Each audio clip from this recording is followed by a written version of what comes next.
maravilhoso o que eu vivi agora há pouco lá nesse culto aberto na igreja da Ilha do Governador. É um ponto de atitude. A inauguração oficial da igreja ainda vai ser marcada, mas hoje já com mais de 500 pessoas, né? Claro que tinha algumas pessoas só visitando, né? Mas foi um início lindo, lindo, lindo, lindo. Orem pelo nosso querido Everton, que vai ser o pastor da igreja lá da ilha. Ele é discipulado pelo pastor Caio, e as células na ilha estão se multiplicando muito. Deus está fazendo uma grande coisa. E eu preguei lá o sermão que Deus me deu para este domingo. E eu queria perguntar para você algumas coisas. A pergunta que eu queria fazer para você é: qual é o nível da sua espiritualidade? Vamos facilitar a pergunta? De 0 a 10, que nota você daria para a sua intimidade com a palavra de Deus e para a sua intimidade com a presença de Deus? De 0 a 10, que nota você se dá? Vamos melhorar? Eu queria perguntar de 0 a 10, que nota você dá para o seu envolvimento com as coisas de Deus? 0 a 10. Não, pastor, olha só, eu não estou tão envolvido porque... Não, eu não estou perguntando qual é a desculpa. Eu não estou pedindo de 0 a 10 qual é a desculpa que você tem. Eu estou perguntando de 0 a 10, que nota você dá para o seu envolvimento com as coisas de Deus? Muitas pessoas têm uma percepção clara do quão distantes estão das coisas de Deus. Mas muita gente não tem essa percepção.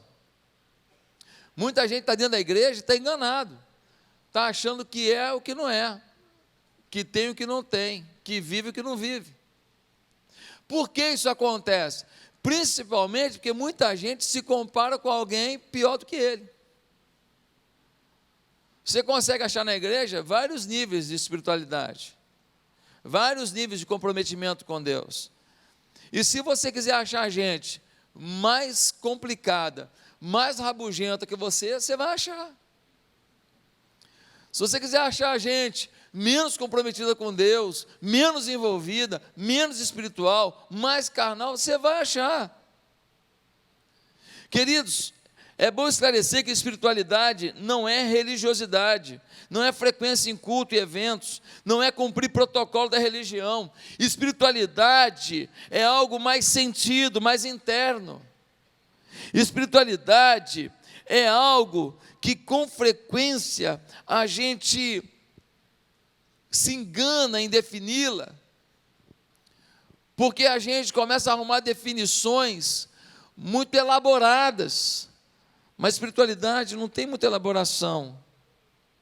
É algo de dentro, que se reflete no externo, mas que é fruto do que se vive com Deus no interno. Espiritualidade tem a ver com estabelecer uma comunicação com Deus, desfrutar de sua presença, se alegrar em descobrir algo novo na sua palavra.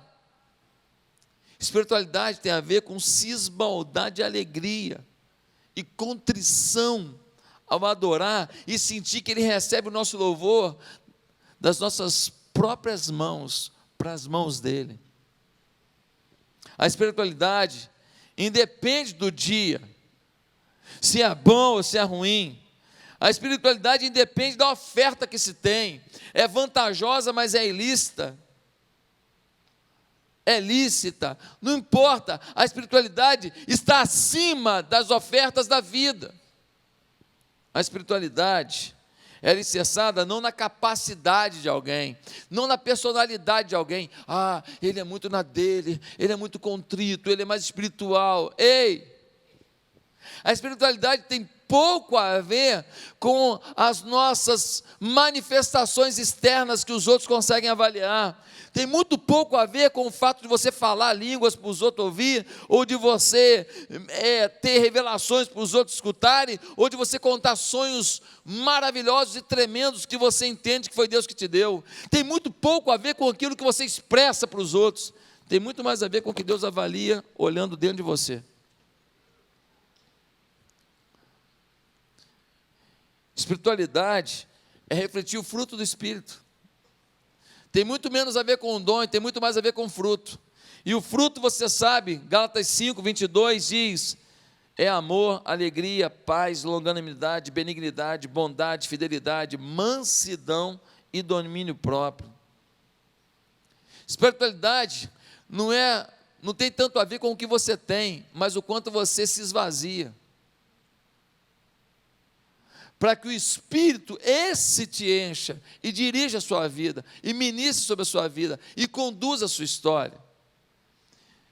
Agora, que tempo de espiritualidade frágil.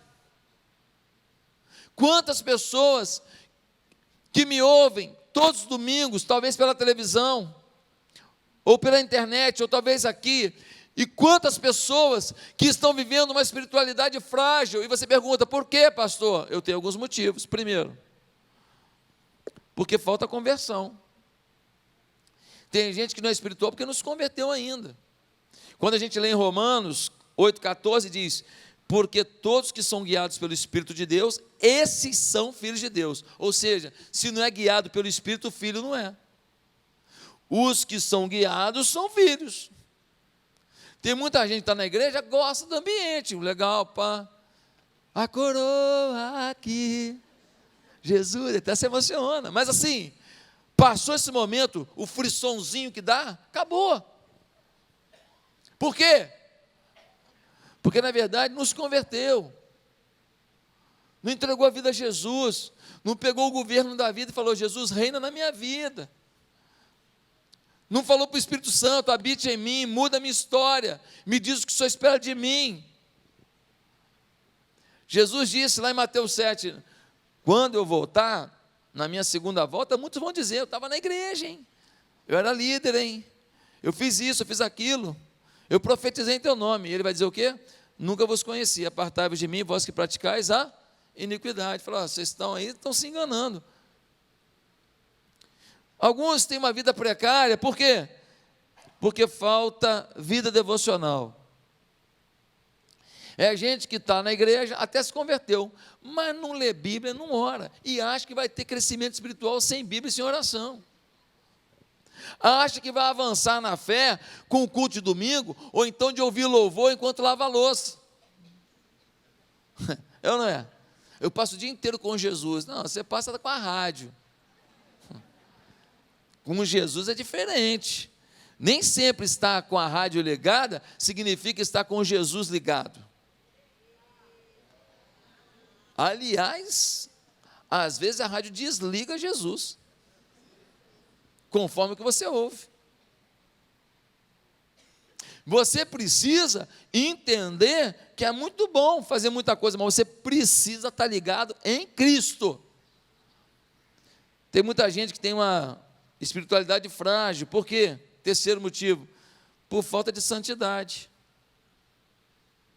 Sem santidade ninguém verá a Deus, é o que a Bíblia diz, mas nós queremos ver o milagre de Deus, ver as coisas tremendas de Deus, as portas abertas de Deus, as fantásticas conquistas com Deus, sem ter santidade. A gente quer ter vida do jeito que o mundo prega, nós queremos ouvir os facilitadores do Evangelho e nós queremos ter os mesmos milagres dos apóstolos. Você quer ter os mesmos milagres dos apóstolos? Viva como eles viviam.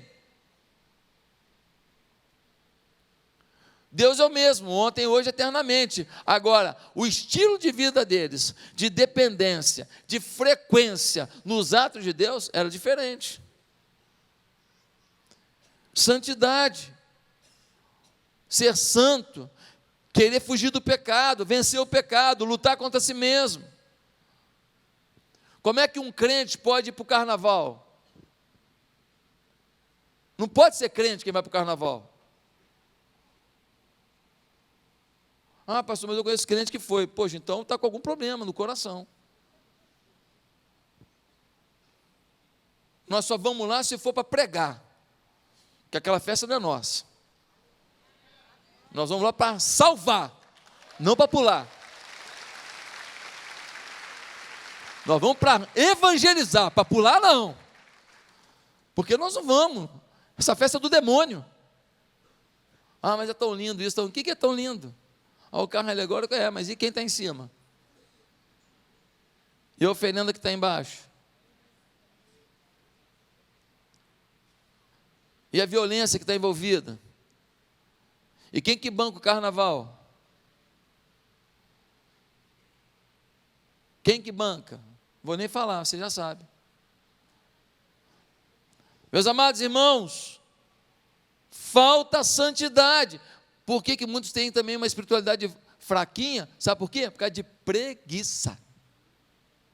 É o Zé Preguiça. É o Zé Preguiça. Ele quer ser ativo para ganhar dinheiro, ativo para fazer um curso, ativo para conquistar uma vida profissional assim, ativo para comprar uma casa de veraneio, ativo. Para Deus, calminho. Pastor, estou esperando quitar minha casa própria. Pastor, estou esperando a minha empresa sair do vermelho. Pastor, estou esperando a minha sogra morrer. Que isso, meu irmão, coisa feia, ridículo. Ainda mais na semana do Dia Internacional da Mulher, você fazer uma brincadeira dessa. Me perdoem, irmãos. Gente, estamos esperando um monte de coisa para depois a gente se ativar no reino de Deus. Não vai se ativar nunca, muito pelo contrário, você vai arrumar um monte de desculpa para não se ativar, vai ficar desativado, Jesus volta e você entrega para Ele o que você conquistou. Nada. Mas tem um último motivo muito sério, porque muita gente tem uma espiritualidade frágil, é porque tem referenciais ruins. Como assim, pastor? Quem que você escuta no YouTube toda semana? Eu escuto fulano de tal, eu escuto fulano, Você sabe quem é ele? Hoje nós temos um monte de pregadores do YouTube, eu não sou contra não, acho que tem que usar tudo mesmo, mas o problema é que a qualidade do que está sendo dito por muita gente aí que está famosinho nas redes sociais, é complicado. Tem uma turma aí que se acha os dons da espiritualidade, e todo mundo é religioso, e a gente não tem sede de Deus, eles que têm sede de Deus, vai crescer. A Bíblia diz, não julgueis para que não sejais julgados, mas tem uma turma que julga a igreja inteira, essa igreja é cheia de defeito aqui, essas igrejas todas aí cheias de defeitos, Jesus morreu por elas, respeite,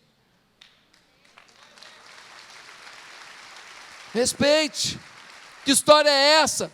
Uns meninos que chegam ontem achando que sabe tudo, aí uns pastores pagando um preço lá numa comunidade, evangelizando bandido ali, consolando mãe de bandido que foi baleada ali, uns caras atrevidos com Deus, vivendo ali, aí vem o outro aí, isso é aquilo, e define a igreja, define quem é espiritual, define quem não é.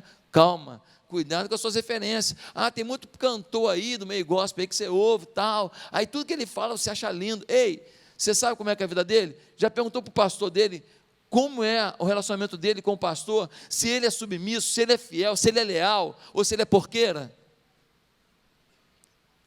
Tem muita gente perdendo a sua espiritualidade porque seus referenciais são ruins. Por isso hoje, uma boa pergunta é: quando alguém pode afirmar que está vivendo uma espiritualidade ideal? E é o tema da mensagem hoje. Quando alguém pode afirmar que está vivendo uma espiritualidade ideal? Abra sua Bíblia em Atos 16. Em Atos 16, eu estou recomeçando hoje a série de pregações sobre o Espírito Santo.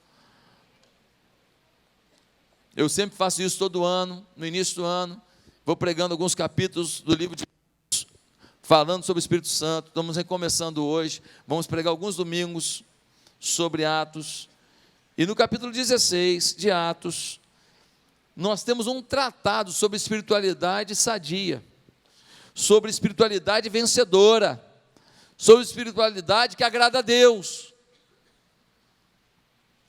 sobre espiritualidade que faz você sair da situação que você está e viver algo inacreditável com Deus. Por isso, leia comigo. Atos 16 diz assim: chegou a Derbe e depois a Listra. onde vivia um discípulo chamado Timóteo. Sua mãe era uma judia convertida e seu pai era grego. E ele vai falando aqui sobre Timóteo. Agora, versículo 6. Paulo e seus companheiros viajaram para a região da Frígia e da Galácia, tendo sido impedidos pelo Espírito Santo de pregar a palavra na província da Ásia. Quando chegaram à fronteira da Mísia, tentaram entrar na Bitínia, mas o Espírito de Jesus os impediu. Então contornaram a Mísia e desceram a Troade. Durante a noite, Paulo teve uma visão na qual um homem da Macedônia estava em pé e ele suplicava: passe a Macedônia e ajude-nos. Depois que Paulo teve essa visão, preparando-nos imediatamente para partir para a Macedônia, concluindo que Deus nos tinha chamado para lhes pregar o Evangelho. Partindo de Troade, navegamos diretamente para Samotrácia, e no dia seguinte para Neápolis. Dali partimos para Filipos, na Macedônia, que é a colônia romana e a principal cidade daquele distrito. Ali ficamos vários dias. No sábado, saímos da cidade e fomos para a beira do rio, onde esperávamos encontrar um lugar de oração. Sentamos-nos e começamos a conversar com as mulheres que haviam se reunido ali. Uma das que ouviam era uma mulher temente a Deus, chamada Lídia, vendedora de tecido de púrpura na cidade de Tiatira. O Senhor abriu seu coração para atender a mensagem de Paulo.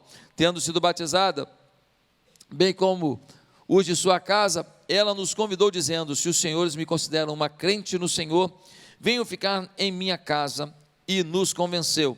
Certo dia, indo nós para o lugar de oração, encontramos uma escrava que tinha um espírito pelo qual predizia o futuro. Ela ganhava muito dinheiro para os seus senhores com adivinhações. Essa moça seguia a Paulo e a nós gritando: estes homens são servos do Deus Altíssimo e lhes anunciam o caminho da salvação. Ela continuou fazendo isso por muitos dias. Finalmente Paulo ficou indignado, voltou-se e disse ao Espírito: em nome de Jesus Cristo, eu lhe ordeno que saia dela. No mesmo instante o Espírito a deixou. Percebendo que a sua esperança de lucro tinha se acabado, os donos da escrava agarraram a Paulo e Silas e os arrastaram para a praça principal, diante das autoridades, e levando-os aos magistrados, disseram: esses homens são judeus, estão perturbando a nossa cidade, propagando costumes que a nós romanos não é permitido aceitar nem praticar. A multidão ajuntou-se contra Paulo e Silas, e os magistrados ordenaram que se lhes tirassem as roupas e lhe fossem açoitados. Depois de serem severamente açoitados, foram lançados na prisão. O carcereiro recebeu instrução para vigiá-los com cuidado. Tendo recebido tais ordens, ele os lançou no cárcere inferior e lhes prendeu os pés no tronco. Por volta da meia-noite, Paulo e Silas estavam orando e cantando hinos a Deus. Os outros presos os ouviam.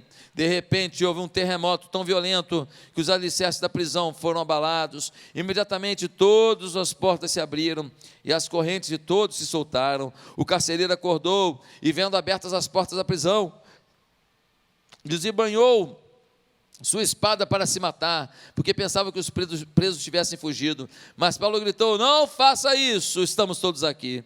O carcereiro pediu luz, entrou correndo e trêmulo, prostrou-se diante de Paulo e Silas. Então levou-os para fora e perguntou: senhores, que devo fazer para ser salvo? Eles responderam: creia no Senhor Jesus Cristo e serás salvo, você e os de sua casa. Amém. Esse texto é muito rico para quem quer responder a seguinte pergunta: quando alguém pode afirmar que está vivendo uma espiritualidade ideal? Primeiro, quando se está tão próximo do Espírito Santo para entender até que não deve fazer o aparentemente certo e deve fazer o aparentemente errado. Agora confundiu de vez.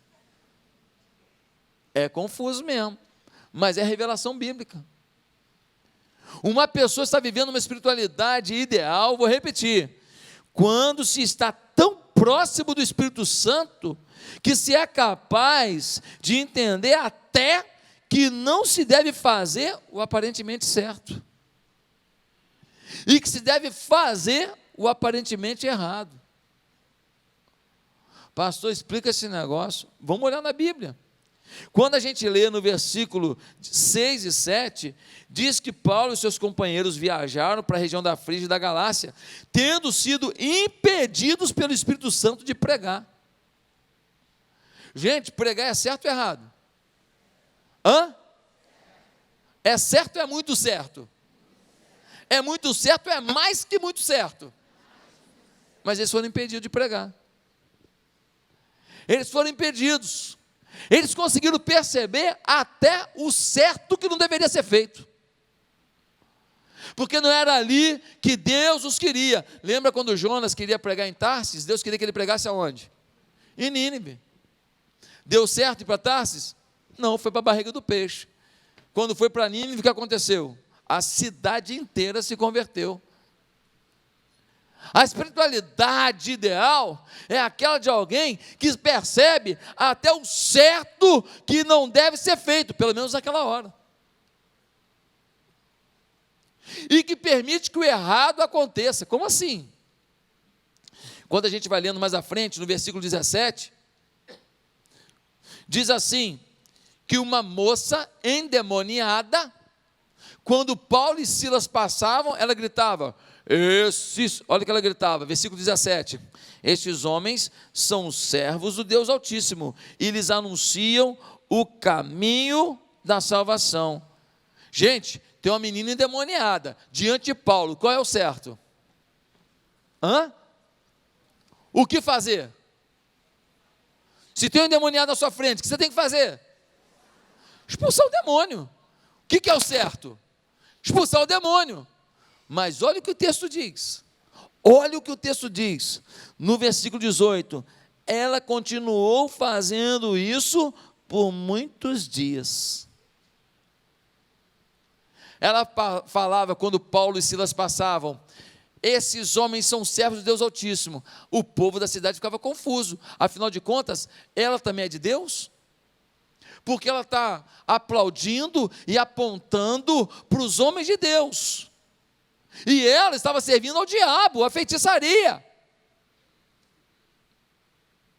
O povo fica confuso. Paulo podia expulsar aquele demônio logo. Mas diz o texto que aquela mulher fez isso por vários dias. Aí no versículo 18 diz, finalmente Paulo ficou indignado e expulsou o demônio.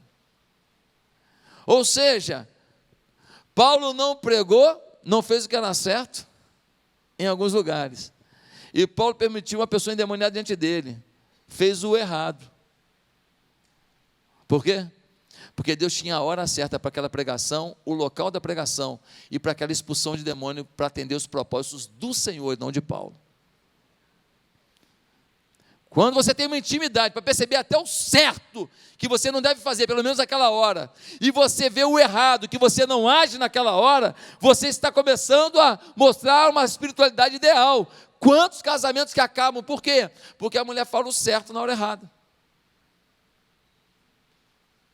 Quantos problemas um funcionário tem com o patrão, porque vai reivindicar uma coisa no dia que o patrão toma prejuízo.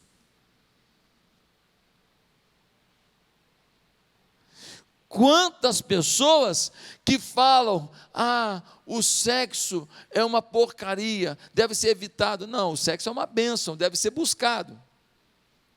Desde que no casamento. É uma coisa certa, que tem que ser feita da maneira certa, no tempo certo. O sexo fora do casamento é pecado. Traz consequências terríveis. Mas o mundo mudou. O mundo mudou, então tá bom. Então a Bíblia não vale nada, você sabe tudo, e depois você segura a onda desse mundo louco que a gente vive, que ninguém consegue amar ninguém, que ninguém consegue mais cuidar de ninguém, que os casamentos são voláteis, são efêmeros, são momentâneos, passageiros, em que os homens são tratados como traidores do bom senso, e as mulheres são as donas do bom senso, no sentido que meu corpo, minhas regras. E a gente fica com esse discurso mentiroso de que o homem tem que respeitar e mulher faz o que quer e tal. E a gente não está conseguindo chegar num lugar bom, não.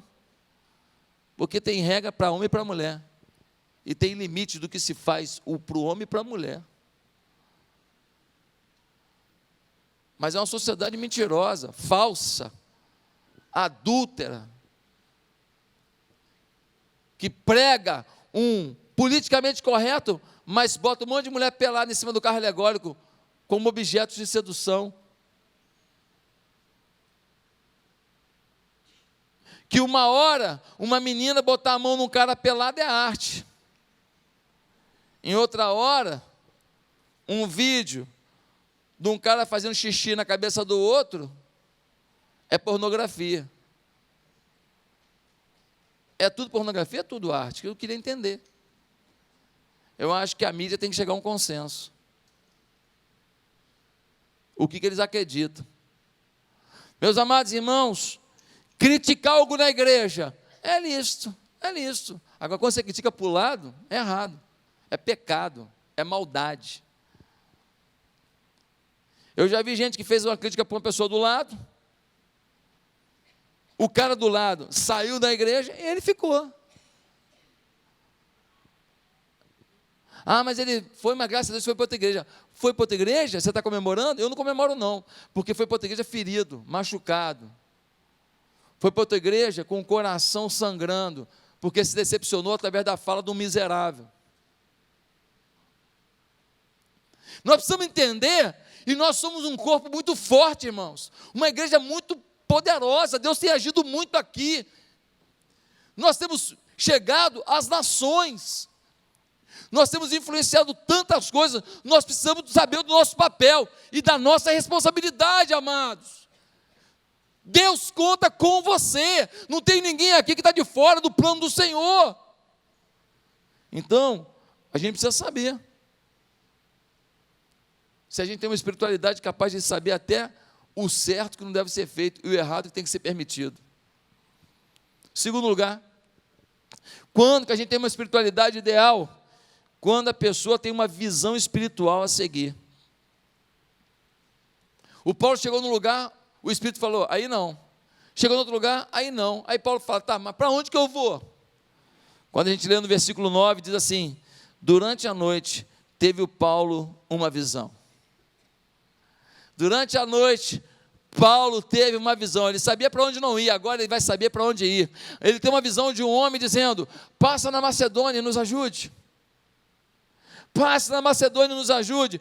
Paulo agora tem uma visão de para onde ir. Sabe, um grande problema é que muita gente aqui tem plano para a vida profissional, tem plano para a vida econômica, tem plano para a vida sentimental, tem plano para a vida de entretenimento, tem plano para uma vida de viagem, tem plano para tudo, mas você tem uma visão espiritual para a sua vida?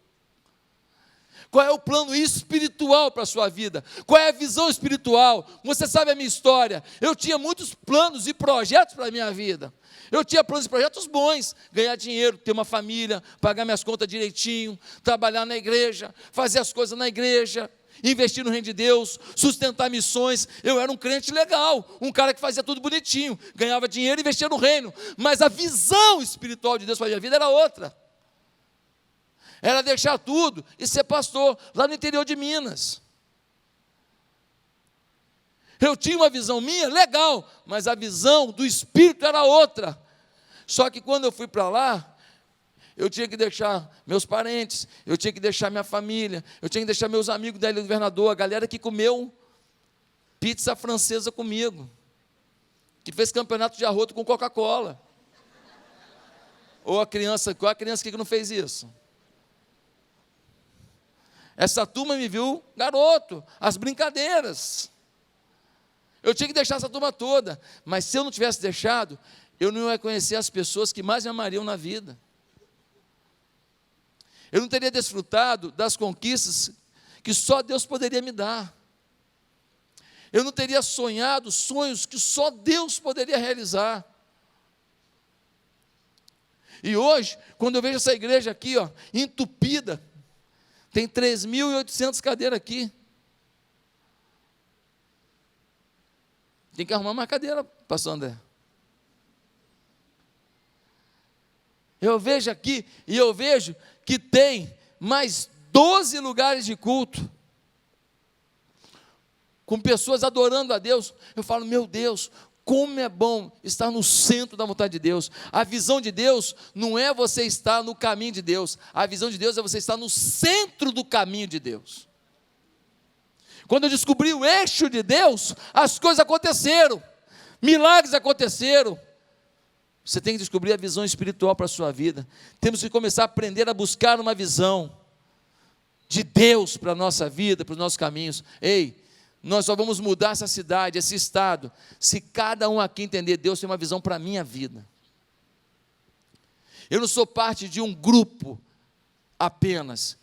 Deus tem algo a tratar no individual, no mano a mano comigo. Deus tem um propósito para a minha vida. Você não ganhou dinheiro, você não morou em tal lugar, você não empreendeu assim, você não trabalha em tal lugar à toa. Deus tem um motivo para você estar aí onde está, do jeito que você está, até o hospital que você frequentou. Deus tem um propósito para você ter ficado lá tantos meses.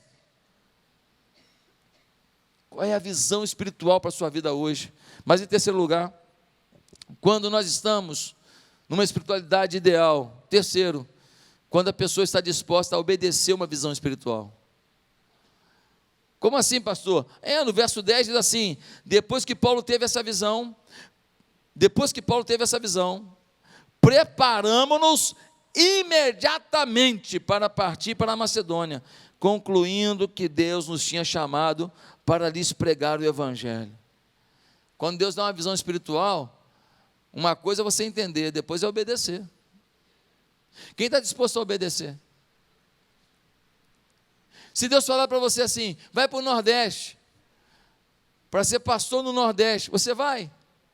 Aí você fala, não, pô, eu estou numa boa aqui, eu moro num apartamento legal, eu estou comendo bem, eu como camarão, eu como picanha, Deus está me abençoando, eu vou sair daqui nada. Mas você não sabe que alguém que vai ganhar uma cidade inteira para Jesus, vai ser uma manifestação da glória daquele lugar, vai viver milagres e maravilhas, vai ver curas incríveis, vai ver os traficantes todos se rendendo ao Senhor, através da sua vida.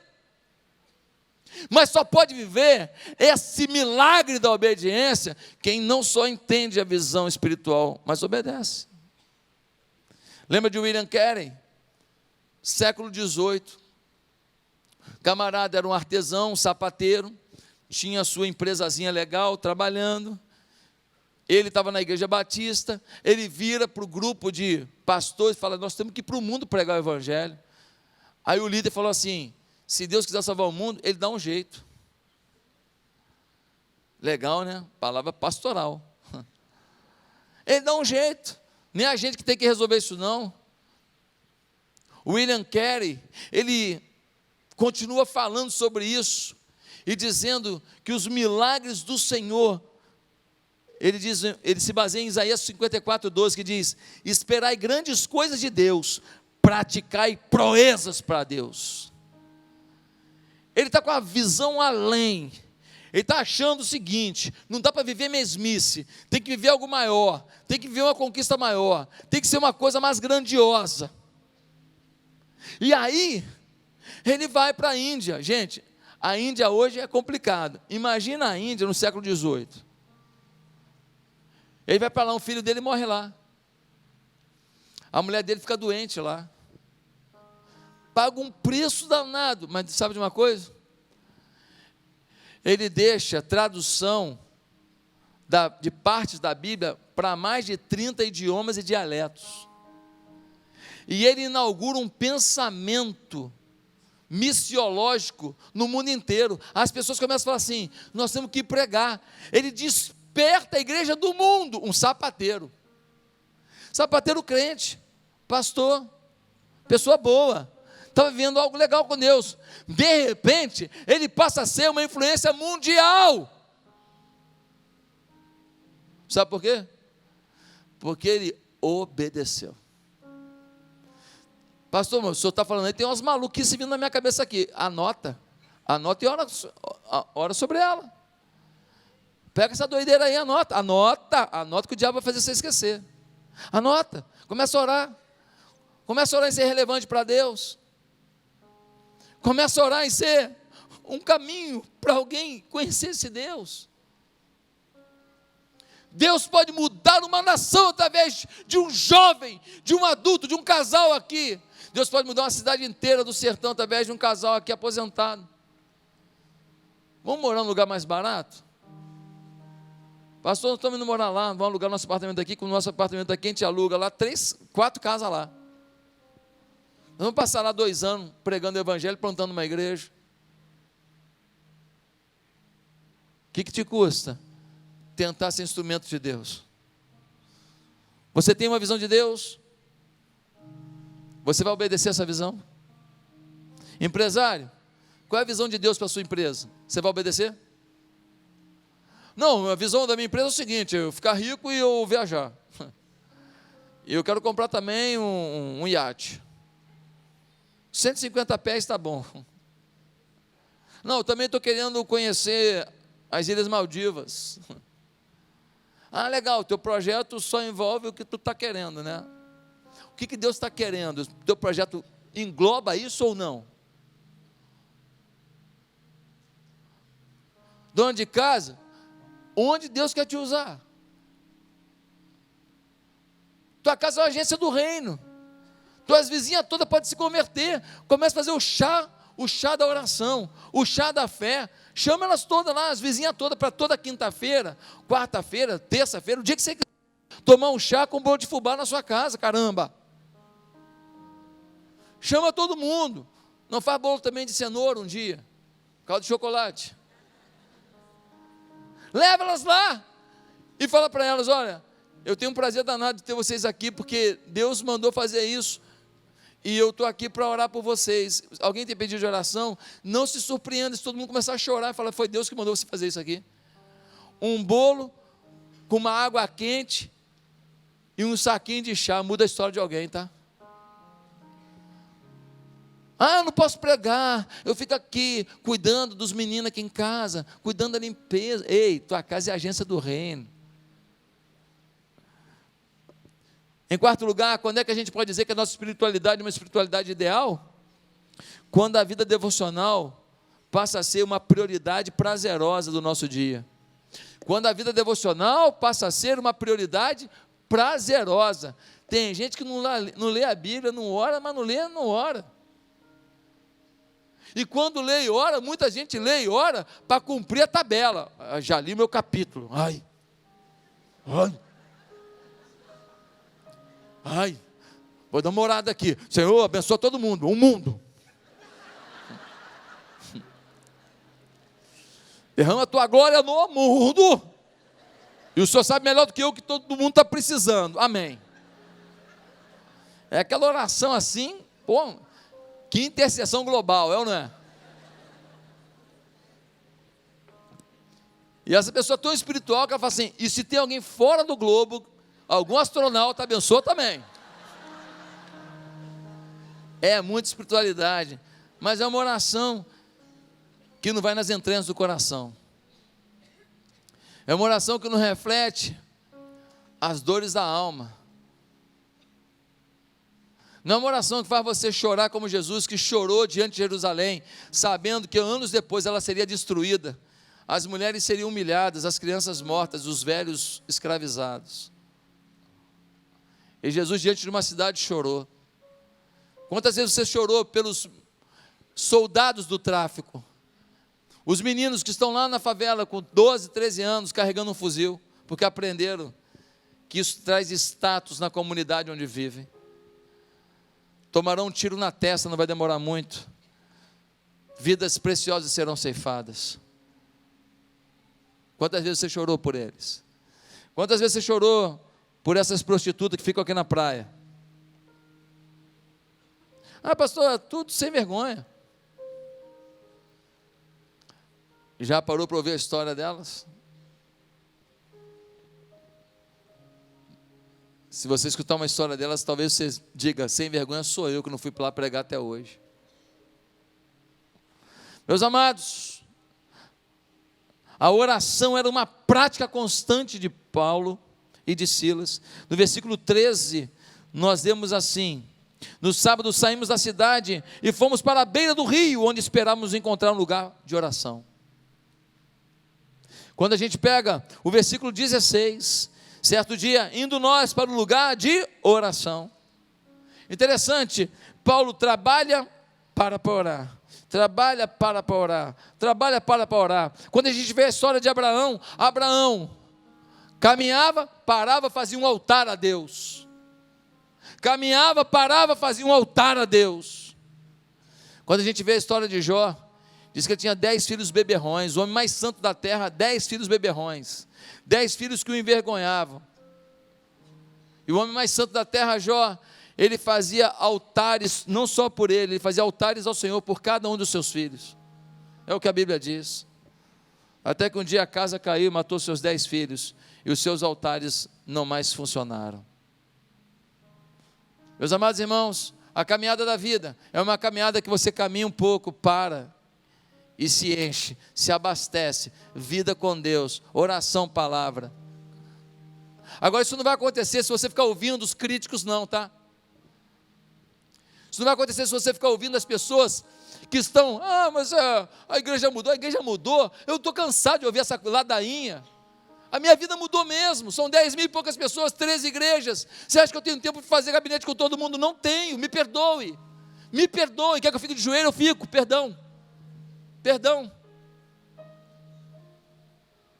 queria eu poder fazer, mas Deus quis fazer alguma coisa maior aqui, envolvendo você tem que fazer esse gabinete por mim, porque Deus te chamou para pastorear, não te chamou para ser um esquenta-banco. Deus te chamou para liquidar o inferno e agraciar o céu. Deus te chamou para ser influência do reino e não para ser um crítico do reino. 13 igrejas, 1.100 células, milagres acontecendo, igrejas fora do Brasil. E no final do culto eu estou ali todo domingo. Se você não quiser me abraçar, o problema é seu. Mas se quiser me dar um abraço, bote Rexona.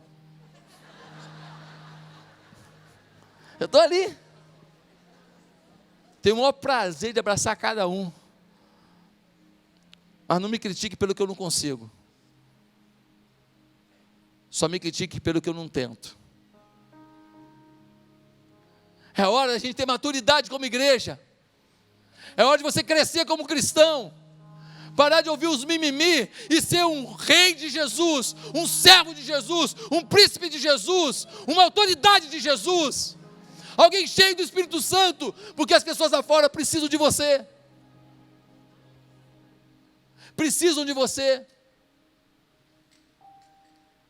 Ontem eu fui com meu filho no local, o governador do estado estava lá nesse local, e eles me mandaram um recado, me chamaram, eu fui lá, conversei com ele, falei de como que a gente quer tirar as pessoas das drogas. O governador desse estado falando, pastor, nós precisamos do apoio da igreja para isso. Falei, mas nós só podemos fazer isso com pregação, com Bíblia. Nós não fazemos esse negócio social sem Bíblia não, porque quem está na droga, ele perdeu a fé em si mesmo, ele tem que ter fé em alguém por ele, é Deus. Por isso que as outras ONGs não consegue ter um rendimento bom, porque o cara não acredita mais nele mesmo, então ele tentou sair da droga várias vezes e não conseguiu, então ele já desiste logo, mas quando ele tem um Deus, fala assim, eu não consigo, mas meu Deus consegue por mim, o meu Deus faz. Gente, as portas estão se abrindo, para que nós sejamos uma igreja atuante, os governadores, as autoridades, estão querendo que a igreja assuma o seu papel, e a gente às vezes de meninice, de disse-me-disse, tampa o teu ouvido para aquilo que não presta, abre o teu coração para aquilo que Deus quer fazer.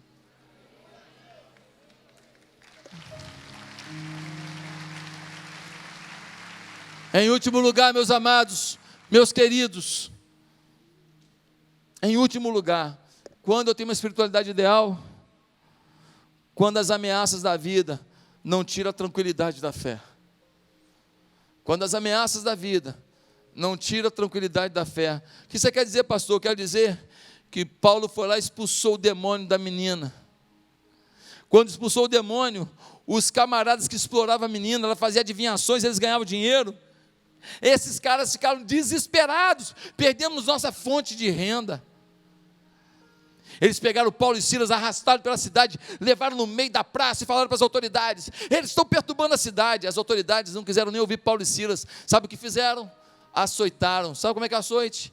Tiras de couro, pedaços de osso, pedaços de metal na ponta.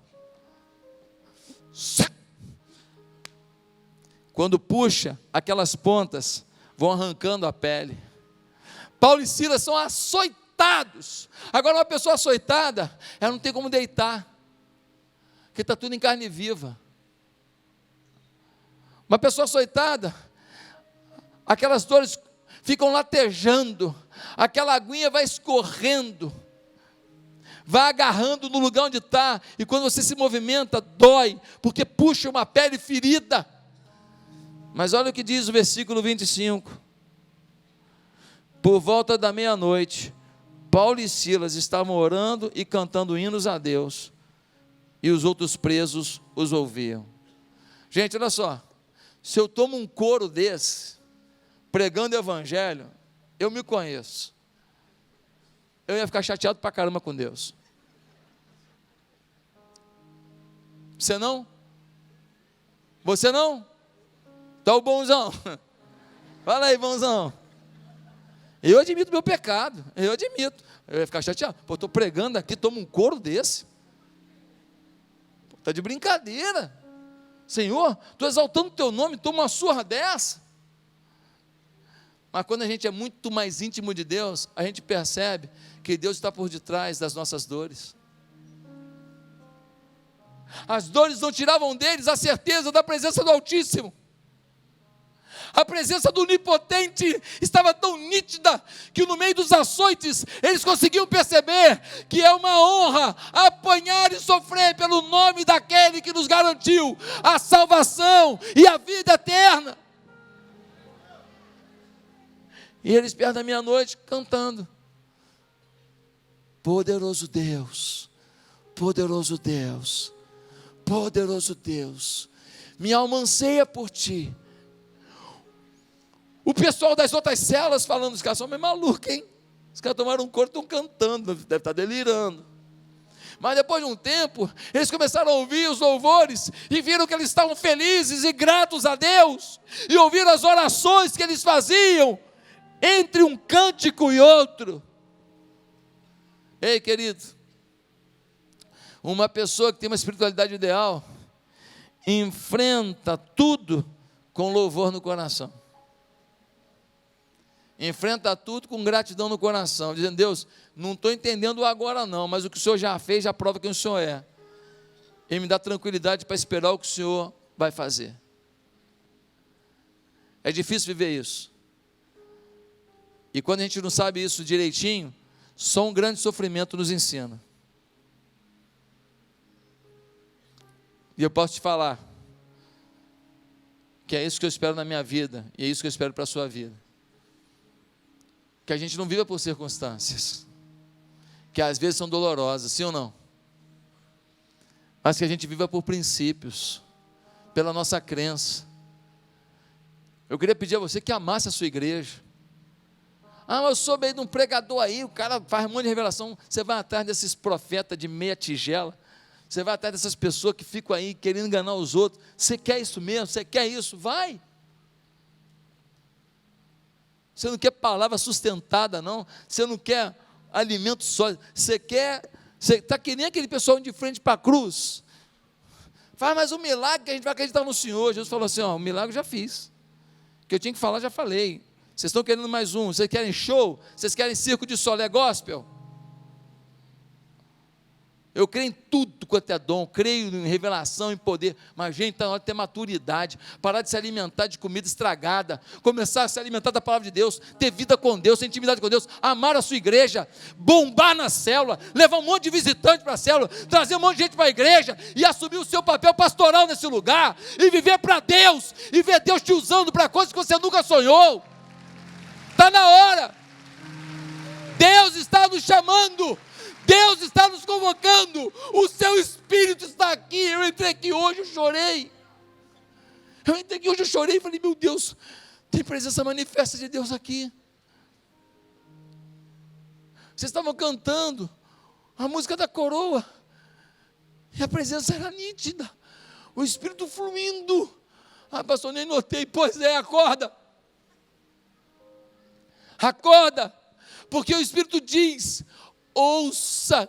Quem tem ouvidos, ouça. Ou seja, é possível ter ouvidos e não querer ouvir. Eu estou falando dos ouvidos do coração. Ah, queridos, qual foi o fim dessa história? O fim dessa história é que um terremoto chacoalhou tudo, as portas se abriram, as grades se abriram, o carcereiro falou, todo mundo fugiu, pegou a espada para se matar. O Paulo falou: se mata não, está todo mundo aqui. O carcereiro fala: mas vem cá, mas a porta está aberta, ninguém foi embora. Paulo falou: ninguém sai na hora do culto. Amém, irmãos? Amém, irmãos?